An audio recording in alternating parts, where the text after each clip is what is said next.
ताज़ा होले विथ रिया में आप सभी का स्वागत है और आप देख रहे हैं न्यूज़ पीआर।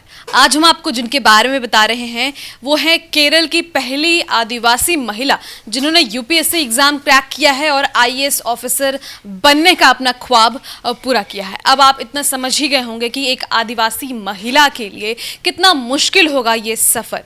तो उनका नाम है श्रीधन्या सुरेश और एक बहुत ही खूबसूरत जगह है केरल में, वायनाड। वो वहीं की रहने वाली हैं, उसी गांव की रहने वाली हैं। इनके पिता मजदूर थे, जैसे टोकरी बिनने का काम, इसके अलावा तीर धनुष बनाकर बेचने का काम ये किया करते थे। और जनजाति जो है वो पिछड़ी जनजाति से आते हैं ये लोग, और काफ़ी मुश्किल रहा है इनका सफ़र। तो इनके बारे में हम आपको अच्छे से बताएंगे। चूँकि इनके पिता एक मजदूर थे, लेकिन वो अक्सर चाहते थे हमेशा से कि उनकी बेटी बहुत आगे पढ़े और आगे बढ़े। तो प्रारंभिक शिक्षा तो उन्होंने गांव के ही स्कूल से किया। उसके बाद वो बाहर चली गई। बाहर जाके उन्होंने अपना 12th कंप्लीट किया सेंट जोसेफ कॉन्वेंट स्कूल से। फिर ग्रेजुएशन किया और ग्रेजुएशन करने के बाद ये केरल में ही अति पिछड़ा जनजाति विकास विभाग में एज अ क्लर्क काम करने लगी। फिर हॉस्टल में वार्डन का काम करने लगी। तो उस दौरान ये पढ़ तो लिख गई थी, लेकिन इनके पास सही मार्गदर्शन नहीं था।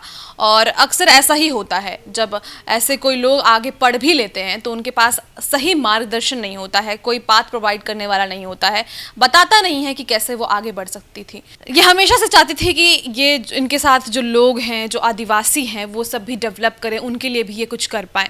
बट सही बात है कि अगर आपको पता ही नहीं होगा कि आप क्या कर कर इनको आगे बढ़ा सकते हो, तो आप कैसे उसे आगे बढ़ाओगे। इनको हेल्प किया वहीं के, यानी कि वायनाड के तत्कालीन कलेक्टर ने, और उनके मार्गदर्शन से इनके मन में फिर पूरा ख्याल आ गया कि ये यूपीएससी एग्ज़ाम देंगी। पहली बार यूपीएससी एग्ज़ाम दिया, असफलता मिली, और दूसरी बार भी यूपीएससी एग्ज़ाम दिया, फिर असफलता मिली। तो थोड़ा मुश्किल था इनके लिए सफ़र, उतार चढ़ाव आ रहे थे, चूँकि काफ़ी टाइम लग रहा था। 2-3 साल इनके जा चुके थे और इन्हें अब लगा कि अगर तीसरे अटैम्प्ट में मैंने नहीं क्वालिफाई किया तो फिर मेरा सपना अधूरा रह जाएगा और फिर मेरे जो लोग हैं वो आगे नहीं बढ़ पाएंगे। लेकिन फिर इन्होंने और मेहनत की और देखिए तीसरे बार में इन्होंने 410 रैंक हासिल किया और यूपीएससी एग्ज़ाम क्वालिफाई कर गई और ये केरल की पहली आदिवासी महिला बनी जिन्होंने आईएएस बनने का अपना सफ़र पूरा किया है।